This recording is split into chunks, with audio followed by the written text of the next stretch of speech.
നമസ്കാരം. കോക്ടെയിലിൻ്റെ ഈ അധ്യായത്തിലേക്ക് സ്വാഗതം.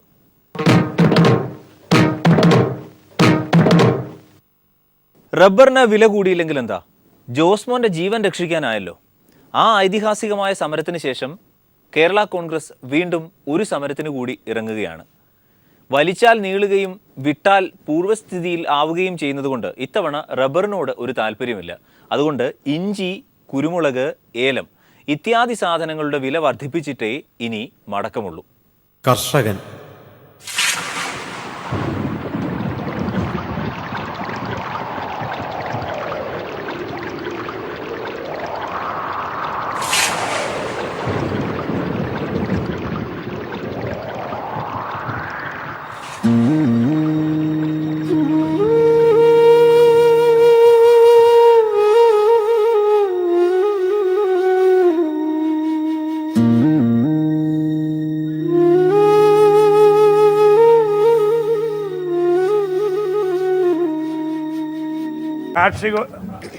കാർഷിക ഉൽപ്പന്നങ്ങളുടേത് പൊതുവേയും റബ്ബറിൻ്റെ പ്രത്യേകിച്ചും വിലയിടിവ് ഇന്ന് കൃഷിക്കാരെ വളരെയധികം വിഷമിപ്പിക്കുന്ന ഒരു ഗുരുതരമായ പ്രശ്നമായി തീർന്നിരിക്കുകയാണ്.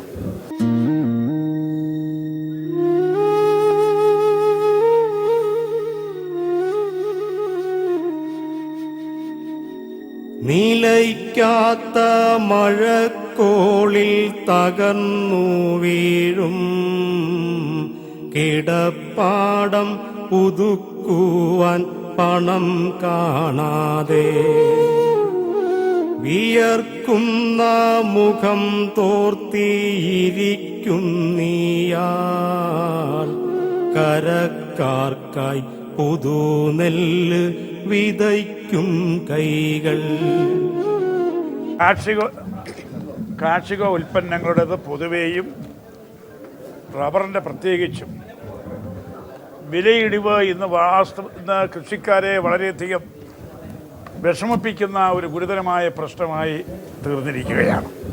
നിലയ്ക്കാത്ത മഴക്കോളിൽ തകർന്നു വീഴും കിടപ്പാടം പുതുക്കുവാൻ പണം കാണാതെ. ഇന്ന് ഞങ്ങൾ പ്രധാനമായും കാർഷികോൽപ്പന്നങ്ങളുടെ വിലയിടിവിനെ സംബന്ധിച്ചാണ് ചർച്ച ചെയ്തത്. 26-ാം തീയതി ഡൽഹിയിൽ കേരള കോൺഗ്രസിൻ്റെ ആഭിമുഖ്യത്തിൽ ഒരു കർഷക സമരം ധർണ ഡൽഹിയിൽ നടത്തുന്നതിന് തീരുമാനിച്ചിട്ടുണ്ട്. വിയർക്കുന്ന മുഖം തോർത്തിയിരിക്കുന്നീയാർ കരക്കാർക്കായി പുതുനെല്ലു വിതയ്ക്കും കൈകൾ. റബ്ബറിൻ്റെ വിലയിടിവ് ആണ് പ്രധാനപ്പെട്ട വിഷയം. അതുപോലെ തന്നെ മറ്റ് ഏലം തുടങ്ങിയ മറ്റ് കാർഷിക ഉൽപ്പന്നങ്ങളുടെയും വിലയിടിവ് എതിരെയാണ് ഈ സമരം.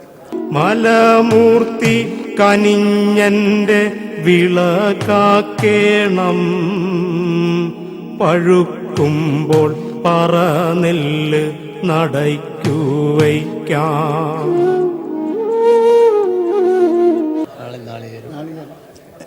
നാളികേരം, റബ്ബർ, നാളികേരം, ഏലം തുടങ്ങിയ കാർഷികോൽപ്പന്നങ്ങൾ കേന്ദ്ര ഗവൺമെൻറ് അടിയന്തരമായി ഈ വിഷയത്തിൽ ഇടപെടണം. കേരളത്തിൻ്റെ കാർഷിക സമ്പദ് വ്യവസ്ഥ തന്നെ തകരുന്ന ഒരവസ്ഥയിലാണ് നിൽക്കുന്നത്. കർക്കിടക്കൂട്ടങ്ങൾ മേയുന്ന മടവകൾ വയൽ ചിപ്പി ചിത്രം വരയ്ക്കും ചതുപ്പുകൾ മാനത്തു കണ്ണികൾ മാരശരമെയ്യുന്ന മാനസ സരസാം ജലച്ചെപ്പുകൾ. ഇത് ലാഘവത്തോടുകൂടി കേന്ദ്രം കാണുവാൻ പാടില്ല. എത്രയും വേഗം ഇതിനൊരു പരിഹാരമുണ്ടാവണം. കേരള ഗവൺമെൻറ്റും കേന്ദ്രത്തിൽ ശക്തമായ സമ്മർദ്ദം ഈ വിഷയത്തിൽ ചെലുത്തേണ്ടതായിട്ടുണ്ട്. അപ്പോൾ കേന്ദ്ര ഗവൺമെൻറ്റിൻ്റെ ശ്രദ്ധ ഇതിലേക്ക് കൂടുതൽ തിരിക്കുന്നതിന് വേണ്ടി, ഇതിന് അടിയന്തരമായ പരിഹാരം ഉണ്ടാക്കുന്നതിന് വേണ്ടി ഡൽഹിയിൽ 26-ാം തീയതി കേരള കോൺഗ്രസിൻ്റെ ആഭിമുഖ്യത്തിൽ ഈ റെസിഡൻസ് അസോസിയേഷൻകാരും ജനമൈത്രി പോലീസും തമ്മിൽ ഇടയ്ക്കിടയ്ക്ക് ഇങ്ങനെ ചില കൂടിക്കാഴ്ചകളൊക്കെ നടത്താറുണ്ട്.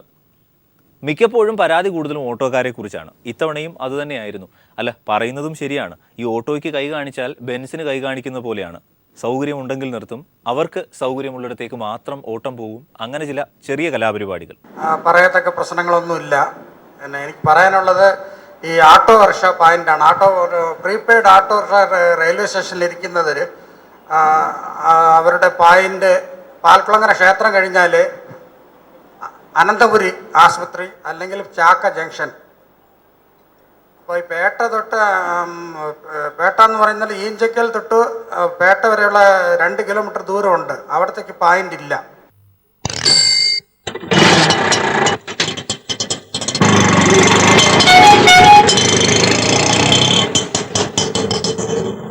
അതിലേക്ക് ഡീസൻറ്റ് മുക്ക് സെക്ഷനിലേക്ക് ഒരു പോയിന്റ് അനുവദിച്ച് തരണം, ഞാൻ പരിഗണിക്കണമെന്ന് പ്രത്യേകം ഫാം നമ്മളെ പ്രസിഡന്റ് തരുന്നുണ്ട്. അതൊന്ന് പരിഗണിക്കണമെന്നുള്ളതാണ് എൻ്റെ ആവശ്യം. കയറി പോരട്ടെ.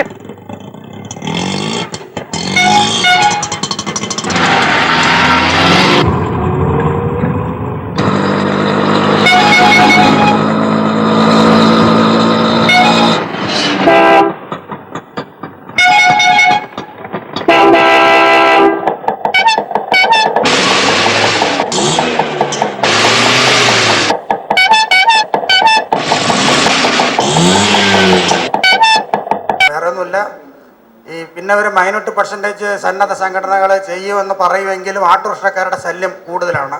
അതും കൂടെ ഒന്ന് ഇവർ പറയുന്നത് പേട്ട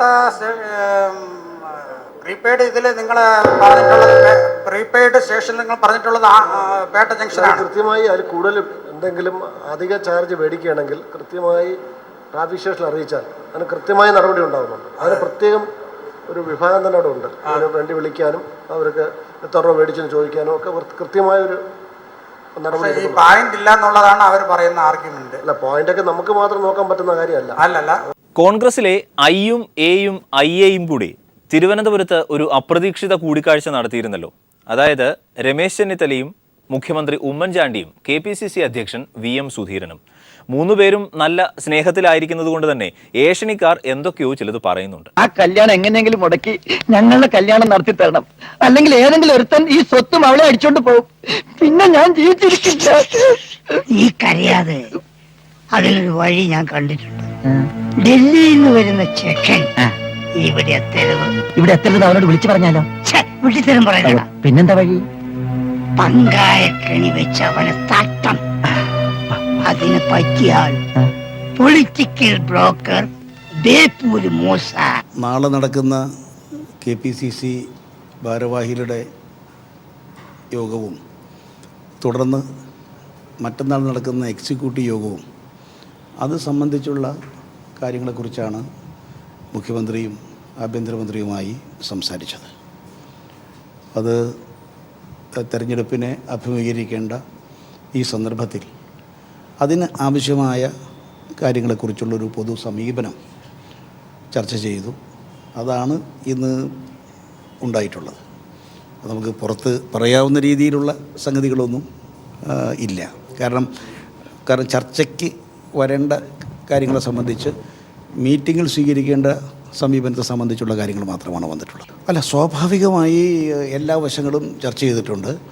ഇത് KPCC എക്സിക്യൂട്ടീവിൻ്റെ പൊതു അഭിപ്രായത്തിന് ശേഷമേ ഇത് സംബന്ധിച്ചുള്ളൊരു കോൺക്രീറ്റ് ആയിട്ടുള്ളൊരു ഒരു നിലപാടിലേക്ക് വരൂ. ഇപ്പോൾ പൊതുവായി ചർച്ച ചെയ്യേണ്ട കാര്യങ്ങളെക്കുറിച്ചുള്ള ഞങ്ങൾ ഒരു ധാരണ രൂപപ്പെടുത്തി. ഭാരവാഹികളുടെ യോഗത്തിൽ സീനിയർ നേതാക്കന്മാർ, DCC പ്രസിഡന്റുമാർ, മന്ത്രിമാർ, പാർലമെൻ്ററി പാർട്ടി ഭാരവാഹികളെല്ലാം പങ്കെടുക്കുന്നുണ്ട്. അപ്പോൾ അവരുടെ അഭിപ്രായം വന്നതിന് ശേഷം മറ്റന്നാൾ ഉച്ച കഴിഞ്ഞ് 3 മണിക്കാണ് എക്സിക്യൂട്ടീവ് യോഗം നടക്കുന്നത്. അപ്പോൾ എക്സിക്യൂട്ടീവിൽ വരുന്ന അഭിപ്രായത്തെ തുടർന്ന് കേരളത്തിലെ പാർട്ടി സംവിധാനത്തിൻ്റെ അഭിപ്രായങ്ങൾക്കൊരു രൂപരേഖ തയ്യാറാക്കും. അതിനുശേഷം ഹൈക്കമാൻഡ് തലത്തിലുള്ള നേതാക്കളുമായി ചർച്ച വേണ്ടി വരും. ഹൈക്കമാൻഡിൻ്റെ അഭിപ്രായം കൂടെ കണക്കിലെടുത്ത് നമ്മുടെ തെരഞ്ഞെടുപ്പ് സ്ട്രാറ്റജി സംബന്ധിച്ചുള്ള ഒരു അന്തിമ രൂപത്തിലേക്ക് കടക്കും. നാളെ കേരള കാര്യങ്ങളെക്കുറിച്ച് ചർച്ച നടത്തുന്നതിന് ഞങ്ങൾ 3 പേരോടും ഡൽഹിയിലെത്താൻ നിർദ്ദേശിച്ചിരുന്നു. പക്ഷേ നിയമസഭയായതുകൊണ്ട് ബജറ്റ് ചർച്ചയായതുകൊണ്ട് മുഖ്യമന്ത്രിയുടെ അസൗകര്യം മാനിച്ച് അത് മറ്റൊരു ദിവസത്തേക്ക് വെച്ചിരിക്കുകയാണ്. അത് മുഖ്യമന്ത്രിയുടെ ഒരു സൗകര്യം കൂടെ കണക്കിലെടുത്തുകൊണ്ട് അവർ എത്രയും പെട്ടെന്ന് തീയതി നിശ്ചയിക്കും. എത്രയും വേഗത്തിൽ തന്നെ അതുണ്ടാവും. അപ്പോൾ ഈ പാർട്ടി യോഗങ്ങൾ KPCC നേതൃതല സമ്മേളനങ്ങളും തുടർന്ന് ഹൈക്കമാൻഡുമായി നടത്തുന്ന ചർച്ചയും അതേ തുടർന്നാണ് കേരളത്തിലെ തെരഞ്ഞെടുപ്പ് സംബന്ധമായിട്ടുള്ള ഒരു നയസമീപനങ്ങൾക്ക് ഒരു അന്തിമ രൂപം ഉണ്ടാകും. ആദർശ രാഷ്ട്രീയത്തിൻ്റെ കാലം കഴിഞ്ഞെന്നും ഇനിയുള്ളത് അവസരവാദ രാഷ്ട്രീയത്തിൻ്റെ കാലമാണെന്നും അതുകൊണ്ട് താൻ അവസരവാദിയായ രാഷ്ട്രീയ നേതാവാണെന്നുമാണ് വെള്ളാപ്പള്ളി നടേശൻ പറഞ്ഞു വെക്കുന്നത്. എന്നുവെച്ചാൽ പണ്ട് ഇദ്ദേഹം രൂപക്കൂട്ടിൽ പിറന്നവനും പരിശുദ്ധ കന്യാമറിയത്തിൻ്റെ മകനുമായിരുന്നല്ലോ ഇങ്ങനെയൊക്കെ പറയാൻ. എന്തെല്ലാം കേൾക്കണം ഓരോ ദിവസങ്ങൾ കടന്നു പോകാൻ. ഇതിപ്പോൾ അടവുനയത്തിൻ്റെ കാലമാണ്. ആദർശ രാഷ്ട്രീയം മരിച്ചുപോയി. അവസരവാദ രാഷ്ട്രീയമാണ് ഇപ്പോൾ നിലനിൽക്കുന്നത്. അവസരത്തിനൊത്ത് മുദ്രാവാക്യങ്ങളില്ലേ വേണ്ടത്. അപ്പോൾ അവസരത്തിനൊത്ത മുദ്രാവാക്യങ്ങളും അവസരത്തിനൊത്തുള്ള ചിന്തകളും പ്രായോഗിക ചിന്തകളുമാണ് വേണ്ടത്. അതല്ലാതെ ആദർശം പറഞ്ഞുകൊണ്ടിരുന്നു കഴിഞ്ഞാൽ ഒരു സ്ഥലത്ത് എത്തുകയില്ല. അവസരത്തിനൊത്ത് ഉണരാനും പ്രവർത്തിക്കാനും മുന്നേറാനും സാധിക്കണം. അതിനുള്ള അവസരത്തിനൊത്ത മുന്നേറ്റം ഈ പറഞ്ഞ പാർട്ടിയിൽ നിന്നും ഉണ്ടാകുമെന്നാണ് എൻ്റെ പ്രതീക്ഷ. അതിന് 19-ാം തീയതി കൂടി ആവശ്യമായ തീരുമാനങ്ങളെടുക്കും. അതുവരെ അല്പം കൂടെ കാത്തു നിൽക്കുക. അയാളും മകനും ഭാര്യയെ കൂടെ പ്രധാനമന്ത്രിയെ കാണാൻ പോയി. അതിനുശേഷം തിരിച്ചു വന്ന് ഇപ്പോൾ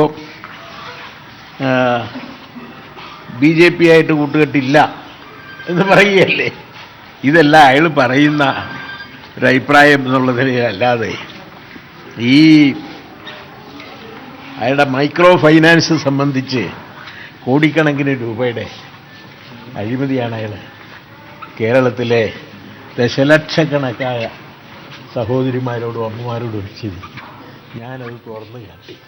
അദ്ദേഹം ഇപ്പോൾ സ്വീകരിക്കുന്ന നിലപാട് അവസരവാദ നിലപാടാണ്. RSSന് അനുകൂലമായ നിലപാടാണ് ഇപ്പോഴും അദ്ദേഹം സ്വീകരിച്ചുകൊണ്ടിരിക്കുന്നത്.